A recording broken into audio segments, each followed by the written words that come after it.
அலைக்கும் வரஹ்மத்துல்லாஹி வபரகாத்துஹு. நான் உங்களுக்கு தக்காளி சட்னி எப்படி பண்ணலான்னு சொல்ல போகிறேன். அதுக்கு என்ன தேவையான பொருட்கள் பார்க்கலாம்.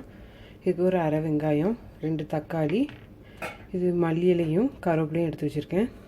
இது தாளிக்கிறதுக்கு உளுத்தம்பருப்பு, அப்புறம் மிளகாத்தூள், தேவையான அளவு உப்பு, கொஞ்சம் எண்ணெய். எப்படி தாளிக்கலான்னு பார்க்கலாம். அடுப்பு பற்ற வச்சு தேவையான எண்ணெய்,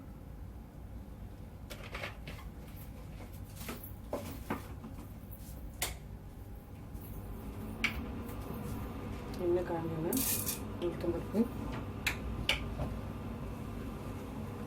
வெங்காயம், மல்லி எல்லாம் போட்டுக்கணும். லைட்டாக வதங்கினா போதும்.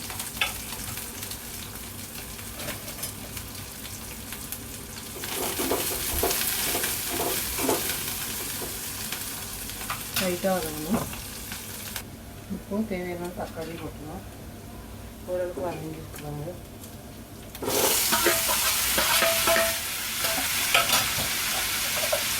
முட்டையை தேவையான போட்டுருவோம்.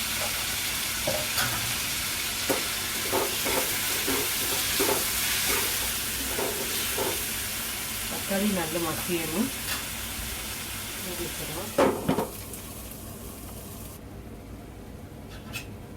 தக்காளி நல்லா மசிஞ்சிருச்சு. மல்லியெல்லாம் போட்டுக்கிறதுனால நல்லா வாசமாக இருக்கும். இதில் தேவையான அளவு மிளகாத்தூள் போட்டுக்கலாம். காரத்துக்கு தக்கணும்.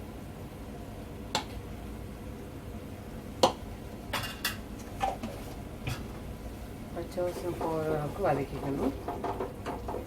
பச்சை வாசனை போனதுக்கப்புறம் இறக்கி வச்சுட்டு ஆறுனதுக்கப்புறம் அரைச்சிடலாம்.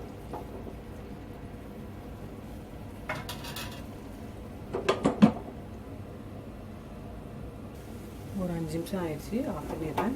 இப்போ இதை ஆறுனதுக்கப்புறம் நம்ம அரைச்சிடலாம். இப்போ நான் இதை மிக்சியில் போட்டு அரைச்சிட்டேன். தண்ணிலாம் சேர்க்காமல் அப்படியே அரைச்சிருக்கேன். உப்பு உரப்பு எல்லாம் கரெக்டாக இருக்குது. இப்போ இது பவுலுக்கு ட்ரான்ஸ்ஃபர் பண்ணிடலாம். உங்களோட தக்காளி சட்னி சூப்பராக ரெடி ஆயிடுச்சு. நீங்களும் ட்ரை பண்ணி பாருங்கள். என்னோடய சேனலை பாருங்கள், சப்ஸ்கிரைப் பண்ணுங்கள். அஸ்ஸலாமு அலைக்கும் வரஹ்மத்துல்லாஹி வபரகாத்துஹு.